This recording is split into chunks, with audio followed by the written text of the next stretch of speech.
Welcome friend, welcome back to RK Technical. Today we will learn about C language part 2. तो दोस्तों आज हमारा C language का part 2 है। इसके पहले वाले पार्ट में मैंने आपको C language की हिस्ट्री बताई थी। अगर आपको ये वीडियो देखना है तो मैंने उस वीडियो की लिंक डिस्क्रिप्शन में दे दी है। तो आज हम C language की कुछ महत्वपूर्ण बातें समझेंगे। तो दोस्तों सबसे पहले हम C language में 3 स्टेप्स जानेंगे। तो दोस्तों जब भी आप सी लैंग्वेज में प्रोग्रामिंग करते हैं तो आपको ये 3 स्टेप्स का यूज़ ज़रूर करना होता है, क्योंकि ये 3 स्टेप्स के बिना आप सी लैंग्वेज में प्रोग्रामिंग कभी भी नहीं कर सकते। तो दोस्तों आज हम सबसे पहले उन 3 स्टेप्स को जानते हैं। तो सबसे पहले स्टेप्स है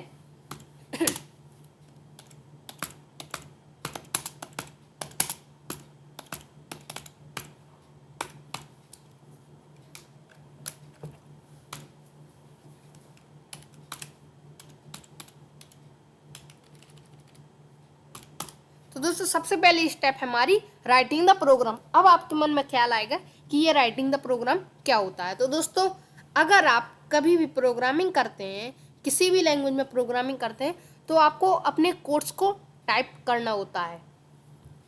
ऐसे ही आपको सी लैंग्वेज में अपने कोड्स को टाइप करना होता है, मतलब कि उस प्लेटफॉर्म पे लिखना होता है। तो ये तो हो गई हमारी पहली step. And then our second step is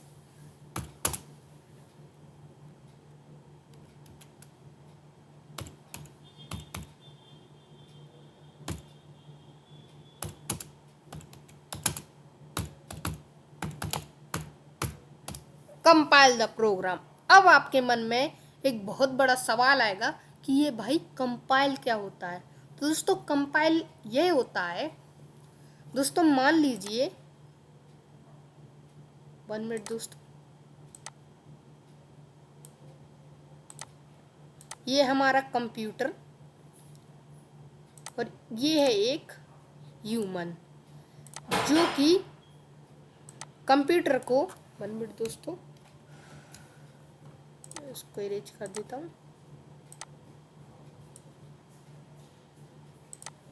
जो कि कंप्यूटर को ये टाइप करके दे रहा है। तो दोस्तों जैसे ही किसी भी ह्यूमन, कोई भी ह्यूमन अगर कंप्यूटर को कुछ भी टाइप करके देता है तो कंप्यूटर क्या करता है, उस लिखे हुए यूज़र को दिए गए उस शब्द को अपनी 0-1 मतलब कि बाइनरी लैंग्वेज में कन्वर्ट करता है, और कन्वर्ट करने के बाद उसको हमारी लैंग्वेज में कन्वर्ट करके हमें हमारे मॉनिटर पे प्रिंट कर देता है।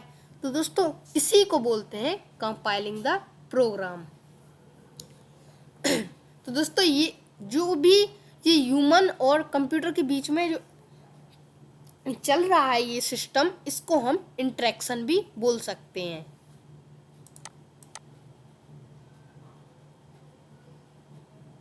तो दोस्तों ऐसे ही हम जब भी सी लैंग्वेज में प्रोग्रामिंग करते हैं तो हम कोई भी कोड टाइप करते हैं तो हमारा जो कंपाइलर होता है, उसमें एक कंपाइलर होता है, वो हमारे लिखे हुए कोड को बाइनरी लैंग्वेज में कन्वर्ट करता है और उनकी वार्निंग्स चेक करता है, उसके एरर्स चेक करता है और आपके कोड्स को बता देता है। अगर आपके कोड में कोई एरर होगा तो उसमें एरर शो होने लगेगा। अगर आपके कोड में कोई वार्निंग होगी तो वो भी आपको शो होने लगेगी। And then our third step is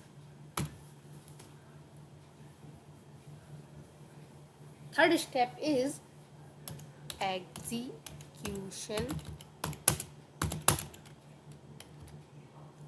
of the program. तो दोस्तों अब क्या होता है, हमने 2 स्टेप्स कर ली, अपने उस प्लेटफॉर्म पे अपने कोड को लिख भी लिया, कंपाइल भी कर लिया, अब आप बारी है उसको देखने की, उसको सी करने की कि हमारा कोड कैसा बना है, उसमें कोई गलती तो नहीं है। तो दोस्तों उसको देखने के लिए आपको अपने प्रोग्राम को एग्जीक्यूट करना होगा, मतलब कि रन करना होगा, उसको चलाना होगा। तो ये हो गई हमारी 3 स्टेप।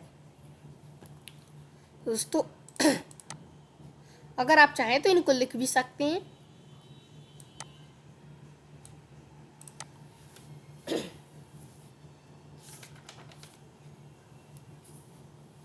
तो दोस्तों अब हम जानते हैं कि हम अपनी प्रोग्रामिंग किस प्लेटफॉर्म पे करें, हम कहाँ अपने प्रोग्राम को लिखें, उसको कंपाइल करें, उसको एग्जीक्यूट करें।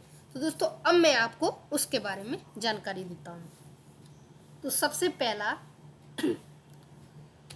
आप अपनी जो आपकी जो पहली स्टेप है जो मैंने आपको बताई है, राइटिंग द प्रोग्राम, आप उस स्टेप को इस सॉफ्टवेयर में भी कर सकते हैं। 1 मिनट दोस्तों, उसका सॉफ्टवेयर का नाम है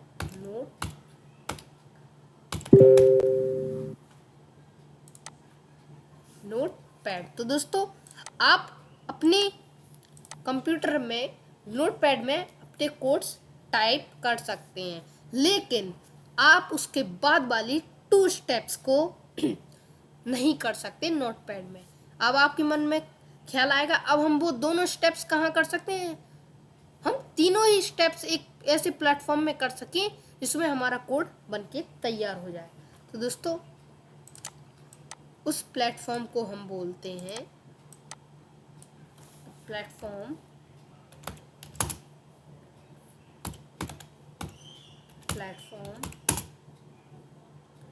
नेम इज I.D.E। तो दोस्तों उस प्लेटफॉर्म का नाम है IDE। जी हाँ दोस्तों, आप इस सॉफ्टवेयर में, इन सॉफ्टवेयर्स में अपने कोड को लिख भी सकते हैं, उसको कंपाइल भी कर सकते हैं, उसको एग्जीक्यूट भी कर सकते हैं, और उसको उसकी EXE फाइल भी आप इसमें डेवलप कर सकते हैं।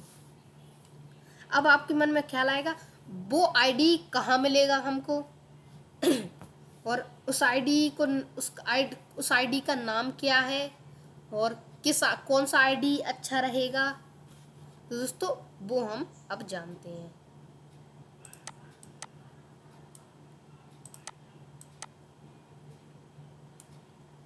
तो दोस्तों सबसे पहले मैं आपको कुछ IDs के नेम बताता हूँ और उनको डेवलप करने वाली कंपनियों के नेम भी बताता हूँ। दोस्तों एक साइड में ID का नेम लिखूंगा, ID नेम, एंड देन मैं लिखूंगा कंपनी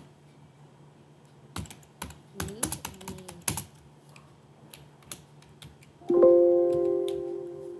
ID नेम पहले का नाम है टर्बो C++। तो दोस्तों ये हमारे टर्बो C++ है, ये काफ़ी पुराना ID है, पर इस पे बहुत ज़्यादातर प्रोग्रामर्स पे काम करते हैं। इसको बनाने वाली कंपनी का नाम है Borland. And then our next ID is Code Blocks, और इसको बनाया था हमारे वेरियस कंपनी ने। एंड देन देव C++, इसको बनाया था हमारी ब्लडसाइड कंपनी ने। And then next Visual Studio, इसको बनाया था हमारे माइक्रोसॉफ्ट कंपनी ने। एंड देन एक्सकोड, इस ID को बनाया था हमारे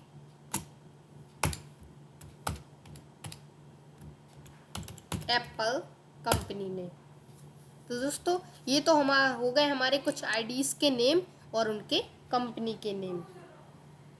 तो दोस्तों आज की वीडियो हमारी यहीं ख़त्म होती है। अगली वीडियो में मैं आपको टर्बो C++ डाउनलोड करना बताऊंगा।